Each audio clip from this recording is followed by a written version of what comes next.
Live cities देख रहे हैं। मैं हूं आपके साथ काव्या।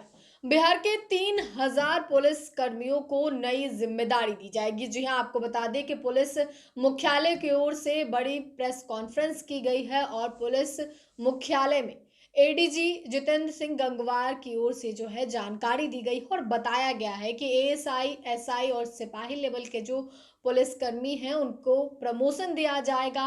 साथ ही नई जिम्मेदारी भी दी जाएगी। इस पूरे मामले पे खुद एडीजी जितेंद्र सिंह गंगवार क्या कुछ कह रहे हैं, सबसे पहले आप वो सुने। प्रेस वार्ता में आपका स्वागत है। आज 3 महत्वपूर्ण विषय हैं जिस पे आपसे वार्ता करेंगे। सबसे पहले, जैसे आपको पता है, सोनपुर मेला 2024 का विधिवत उद्घाटन हो गया है। इसमें दिनांक 18 नवंबर को पुलिस महानिदेशक बिहार के द्वारा बिहार पुलिस प्रदर्शनी का भी विधिवत उद्घाटन कर दिया गया है। इसमें बिहार के विभिन्न प्रभागों द्वारा स्टॉल लगाया गया है। विभिन्न विषयों पर आमजनों को जानकारी दी जा रही है। उसे पैम्पलेट भी वितरित किया जा रहा है। तो इसके बारे में आपको जानकारी दे दें। इस वर्ष भी बहुत सारे पैम्पलेट बनाए गए हैं, जिसमें कि आपको मैं बता दूं किस तरह से बिहार पुलिस बलात्कार से संबंधित कानूनी कार्रवाई और अनुसूचित जाति जनजाति अत्याचार से संबंधित मामले, पॉक्सो एक्ट से संबंधित लैंगिक अपराध से संबंधित क्या हो रहा है, साक्षी सुरक्षा योजना पीड़ित महिलाओं का जो अधिकार है उससे संबंधित है, मानव व्यापार निरोधक इकाई के द्वारा यानी ह्यूमन ट्रैफिकिंग से रिलेटेड क्या कार्रवाई की जा रही है, कार्यस्थल पर महिलाओं का जो यौन शोषण होता है उससे संबंधित बुकलेट, और इसके अलावा डायन प्रथा प्रतिषेध अधिनियम के बारे में जानकारी, तेजाब से जो हमला होता है उसके बारे में क्या कानूनी प्रक्रिया है, क्या नियम है, सारा इसमें दिया हुआ है। दहेज निरोध अधिनियम के बारे में भी पूरी जानकारी, किस तरह से आप मदद ले सकते हैं, सब बारे में जानकारी दी गई। और साथ ही साथ 3 महत्वपूर्ण विषय जिसमें शराबबंदी, शराब मुक्त बिहार, स्वस्थ समृद्ध बिहार, इसके बारे में भी विस्तृत जानकारी दी गई है। और लास्ट में ये भी दिया गया है किस तरह से शराब पीने के दुष्परिणाम होते हैं। यानी शराबबंदी को लेकर के पूरी बुकलेट वहाँ पर रखी गई है बिहार पुलिस प्रदर्शनी में, जिसका कि आम जन लाभ उठा रहे हैं। और आप मीडिया कर्मियों से अनुरोध है कि आप लोग भी उसका भ्रमण करें और इस सब के बारे में आम जनता को अवगत भी करें। इसके अलावा बिहार के डायल 112 किस तरीके से सुविधा दे रही है उसके बारे में बहुत ही संक्षिप्त लेकिन इफेक्टिव एक हमने पैम्पलेट बनाया है। बिहार पुलिस प्रदर्शनी के पार्ट में जो अग्निशमन सेवा है उनको भी हमने लगाया, और खलिहान में किस तरीके से अग्निशमन यानी आग नहीं लगे उसकी सुरक्षा के क्या उपाय हो सकते हैं। ये हमारे किसान भाइयों के लिए, ग्रामीण इलाके के जो लोग हैं उनके लिए बहुत लाभप्रद होगा। खेत में जो फसल है उसकी अग्नि सुरक्षा के लिए क्या कर सकते हैं, मवेशियों की आग से सुरक्षा के लिए क्या कर सकते हैं, आग लगी से बचाव के लिए क्या कर सकते हैं, भवनों में अग्नि सुरक्षा के उपाय जाने, गैस सिलेंडर की आग से बहुत हादसे होते रहते हैं, इसके बारे में बहुत संक्षिप्त में सभी लोगों को बताया। हमारी गृहिणियों के लिए काम आएगा।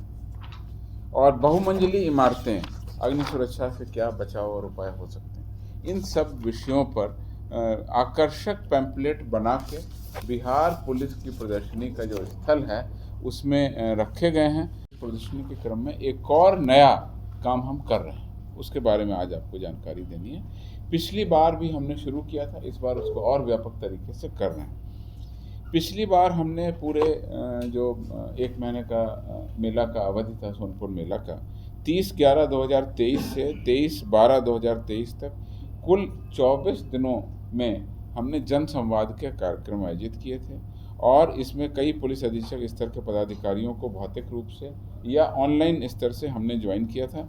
और इसमें करीब 2,60,000 व्यक्तियों ने सोशल मीडिया माध्यम से इन जन संवाद का लाभ उठाया था। इस बार भी हम आज से शुरुआत कर रहे हैं और इसमें एक जन संवाद कार्यक्रम प्रतिदिन हम लोग शुरू कर रहे हैं। इसे फेसबुक लाइव भी हम कर रहे हैं, तो फेसबुक लाइव के माध्यम से बिहार पुलिस के सोशल मीडिया हैंडल्स पर भी हम डाल रहे हैं, प्रसारित कर रहे हैं। और इस प्रसारित वीडियो का एक शॉर्ट रील्स या शॉर्ट वीडियो बना करके भी हम अपने सोशल मीडिया पर पोस्ट करेंगे, जिससे कि आम जनता इससे लाभ उठा सके। इसमें जो महत्वपूर्ण विषय हैं, 13 विषय हमने चिन्हित किए हैं। हर विषय में कौन पुलिस अधीक्षक इसके लिए क्या जागरूकता का काम करेगा, वो भी हमने इस प्रेस नोट में डाला। मैं आपको संक्षेप में बता दूं।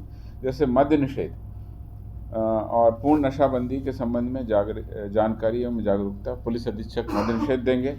यातायात के संबंध में जागरूकता, पुलिस अधीक्षक यातायात। सांप्रदायिक सौहार्द हेतु जन सहयोग के माध्यम से जागरूकता, पुलिस अधीक्षक विधि व्यवस्था और विशेष शाखा। सोशल मीडिया के बारे में पुलिस महानिरीक्षक के सहायक कल्याण। डायल 112 के बारे में डीआईजी ERSS। हर्ष फायरिंग और भूमि विवाद के जो मामले हैं उसके संबंध में जागरूकता हेतु पुलिस अधीक्षक विधि व्यवस्था। रेलवे सुरक्षा के संबंध में पुलिस उप महानिरीक्षक रेलवे। साइबर अपराध से संबंधित जागरूकता के लिए पुलिस अधीक्षक साइबर। व्हाट्सएप ग्रुप के माध्यम से कम्युनिटी पुलिसिंग के बारे में पुलिस अधीक्षक सारण। नए आपराधिक कानून जो अब देश में लागू हो गए हैं उसके बारे में जागरूकता के लिए पुलिस अधीक्षक अपराध CID। महिलाओं एवं बच्चों से संबंधित अपराध के लिए पुलिस अधीक्षक कमजोर वर्ग। यातायात के संबंध में जागरूकता के लिए पुलिस अधीक्षक यातायात। सांप्रदायिक सौहार्द हेतु जन सहयोग के लिए पुलिस अधीक्षक विधि व्यवस्था और विशेष शाखा को हमने नामित किया है। ये लोग या तो वहाँ पहुँचकर जनसंवाद करेंगे, या अगर नहीं पहुँचते हैं तो अन्य प्रकार से ये फेसबुक लाइव पर आएंगे और आम जनता इससे जुड़ सकती है। मेरा अनुरोध है कि ये प्रेस नोट को आप प्रसारित करें, जिससे आम जनता जो दूर बैठी हुई है वह जो सोनपुर मेला नहीं पहुंच सकती है, विभिन्न जो 13 जन उपयोगी विषय हैं उस पर संबंधित जो एक्सपर्ट हैं उनसे सुन सके और लाभ उठा सके। हमने उच्चतर पद के प्रभार बहुत सारे पिछले साल दिए थे, उसमें लगभग 11,789 लोगों को ASI, दरोगा, इंस्पेक्टर को कार्यकारी प्रभार हमने पिछले 1.5 सालों में करीब दिया था, 2023 में और 24 में अभी तक। इसमें मुख्य रूप से लगभग 5,787 सिपाहियों को ASI बनाया गया था, 5,097 ASI को दरोगा बनाया गया था और 905 दरोगा को इंस्पेक्टर बनाया गया था। ये सब कार्रवाई हमने पिछले साल 1.5 सालों में कर दी और 11,000 से ज़्यादा लोगों को हमने प्रमोशन दे दिया।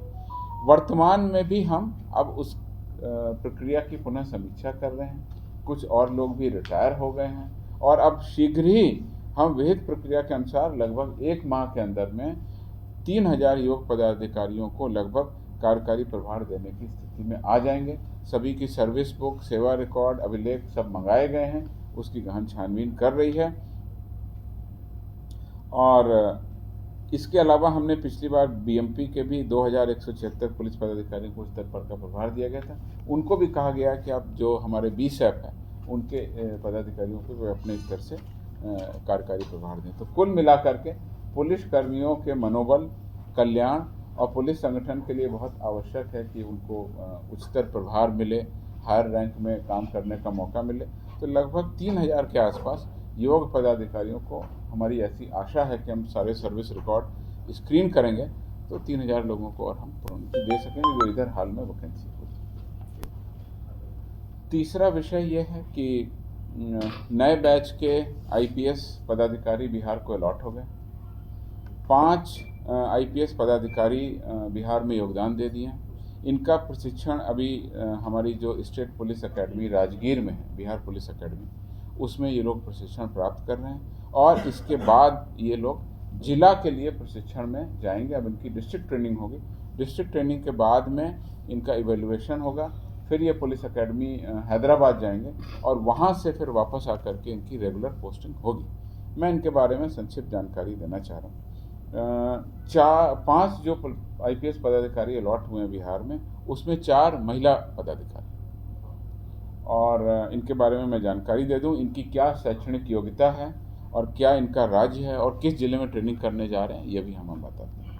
पहले पर हैं सुश्री शैलजा, ये बिहार की हैं। इनको वैशाली जिला ट्रेनिंग के लिए आवंटित किया गया है। इन्होंने BA ऑनर्स हिस्ट्री किया है Saint Stephen's College Delhi University से। दूसरे नंबर पर श्री संकेत कुमार, ये बिहार के हैं। इनको सारण जिला में ट्रेनिंग के लिए भेजा जा रहा है। B.Tech मैकेनिकल NIT पटना के पास आउट हैं। तीसरे नंबर पर सुश्री गरिमा, ये हरियाणा से हैं। इनको मुजफ्फरपुर ट्रेनिंग के लिए भेजा जा रहा है। इन्होंने MSc टेक किया है इंफॉर्मेशन सिस्टम्स में, और बी फार्मा इन्होंने ऑनर्स किया था बिट्स पिलानी से, ये हरियाणा की है। चौथे नंबर पर हैं साक्षी, इनका नाम है साक्षी, इन्होंने बीटेक इन इलेक्ट्रॉनिक्स किया है AKTU लखनऊ से, ये बिहार की हैं और उनको बेगूसराय ट्रेनिंग के लिए भेजा जा रहा है। पाँचवें नंबर पर सुश्री कोमल मीणा, इन्होंने BSc जूलॉजी किया है किरोड़ीमल कॉलेज दिल्ली यूनिवर्सिटी से, ये इनका दिल्ली घर है और ये इनको दरभंगा ट्रेनिंग के लिए भेजा जा रहा है। इसमें से 3 लोग जो हैं वो 4 लोग 2022 बैच के, 2023 बैच के, सभी लोग इस साल हमारे बिहार में योगदान किए और शीघ्र ही ये जब ट्रेनिंग पूरी करेंगे तो बिहार को इनका लाभ मिलेगा। तो 3 महत्वपूर्ण सूचनाएं थी मेरे पास।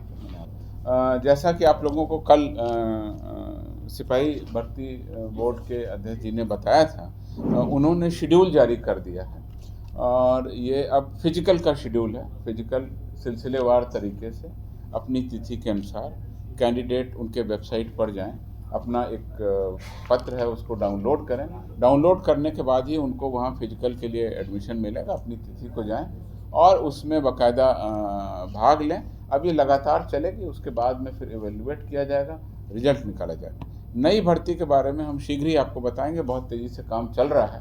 जब कुछ स्थिति आएगी तो हम आपको कितने लोगों को देने जा रहे हैं? करीब 3000 लोगों, करीब 3000 लोगों का अलग अलग रैंक में है। मैंने जानकारी दे दी, 1 महीने के अंदर में हमारी उम्मीद है कि हम सबको दे देंगे। सर, साइबर की घटनाएं लगातार बढ़ रही है, वहाँ पे मैन पावर की कमी काफ़ी है, उसको लेकर के मुख्यालय स्तर से क्या किया जा रहा है? देखिए, बहुत सारी कार्रवाई की जा रही है। आपको बताया कि साइबर को लेकर के हमने पुलिस प्रदर्शनी भी लगाई है और जानकारी ही बचाव है, हम इस सिद्धांत पर भी काम कर रहे हैं। और जितनी जानकारी होगी उतनी ज़्यादा इलेक्ट्रॉनिक माध्यम से, सोशल मीडिया के माध्यम से, पैम्फलेट के माध्यम से प्रचार करना, जागरूकता करना, क्योंकि ये देखा गया है कि बहुत सारे पढ़े लिखे लोग भी कई बार इसका शिकार बन जाते हैं और छोटी छोटी असावधानियां ही इसमें कारण बनती हैं। जो कांड दर्ज होते हैं उसके लिए 1930 हमारी साइबर हेल्पलाइन है, उसमें लगातार जो कंप्लेन आती है उसका हम अनुश्रवण करते हैं और उन पर कार्रवाई करने, रिस्पांस देने में बिहार देश के